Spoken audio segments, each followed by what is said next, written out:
ஆண்டவரும் அருமை இரட்சகருமாக இருக்கிற இயேசு கிறிஸ்துவின் ஆச்சரியமான நாமத்தில் தினமும் கர்த்தருடைய சத்தத்தை கேட்டுக்கொண்டிருக்கிற என்னுடைய பிள்ளைகளை வாழ்த்துகிறேன், ஆசீர்வதிக்கிறேன். நீங்கள் ஆசீர்வதிக்கப்பட்டவர்கள். இந்த நாளிலும் கூட உங்களை பார்த்து தான், உங்களுடைய இருதயத்தை ஆண்டவர் பார்த்து தான், உடைந்த இருதயத்தை உயர்த்தும் தேவன் என்று ஆண்டவர் சொல்லியிருக்கிறார். எனக்கு அருமையானவர்களே, நீங்கள் உடைந்து போய் காணப்படுகிறீர்களோ? இந்த வார்த்தையை கேட்டுக்கொண்டிருக்கும் பொழுது அநேகருடைய இருதயங்கள் எப்படிப்பட்ட இருதயமாக இருக்கிறார்னா, சிலருடைய நம்பிக்கை துரோகம் உடைய இருதயத்தை உடைக்க பண்ணியிருக்கிறது. குடும்ப பிரச்சனை நிமித்தம் நீங்கள் உடைந்து போய் காணப்படுகிறீர்கள். சில இழப்பின் நிமித்தம் நீங்கள் உடைந்து போய் காணப்படுகிறீர்கள். சில தோல்வி நிமித்தம் நீங்கள் உடைந்து போய் காணப்படுகிறீர்கள். சில நோய், நீங்கள் சில பலவீனங்கள் உங்களை உடைத்திருக்கிறது. உங்களுடைய சில தனிமை எல்லாம் உங்களை உடைத்து என்ன செய்கிறது?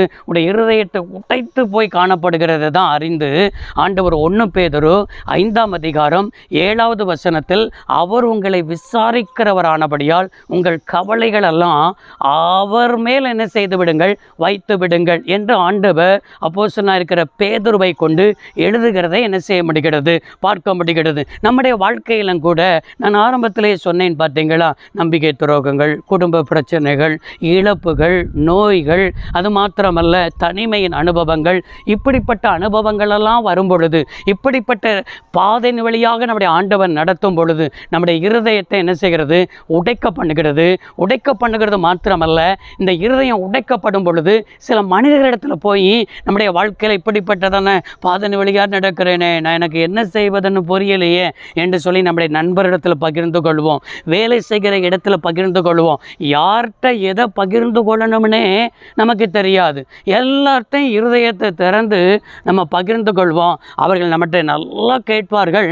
ஆனால் கேட்டுக்கொண்டு நம்ம சொன்னது ஒன்று சொல்வோம், வெளியில் போய் காரியத்தை போய் இந்த குடும்பத்தில் இப்படிப்பட்ட காரியமா, இப்படிப்பட்ட பிரச்சனை நடந்துருச்சான், இப்படிப்பட்ட காரியம் நடந்திருக்கான் என்று சொல்லி நம்முடைய குடும்பத்தை குறித்து, நம்முடைய பிள்ளைகளை குறித்து, நம்முடைய பேரை கரைப்படுத்தி விடுவார்கள். அதனால தான் ஆண்டவர் என்ன சொல்கிறார் தெரியுமா? எப்போ உனக்கு இப்படிப்பட்ட பாதையின் வழியாக நீ நடக்கிற, இதெல்லாம் நான் தான் உன்னை இப்படிப்பட்ட பாதையின் வழியாக நடத்துகிறேன். ஏன் நடத்துகிறேன் என்று சொன்னால், நான் உடைக்கப்பட்ட இருதயத்தை தான் நான் உயர்த்த முடியும். நான் அவர்களுக்கு தான் நான் சமீபமாக இருக்கிறேன். அவருடைய விண்ணப்பத்தை தான் நான் என்ன செய்கிறேன், கேட்கிறவராக இருக்கிறேன். எனவே தான் உன்னை விசாரிக்கிற ஒரு தேவன் இருக்கிறேன். உன் கவலையெல்லாம் என்ன செஞ்சிரு, என் மேலே வைத்திருன்னு ஆண்டவர் சொல்லுகிறார். எவ்வளவு நல்ல தேவன் பார்த்தீங்களா? இன்றைக்கு எத்தனை பேர் உங்களுடைய கவலைகளெல்லாம் அவர் மேலே வைக்க என்ன செய்கிறீங்க, ஆயத்தமாக இருக்கிறீங்க.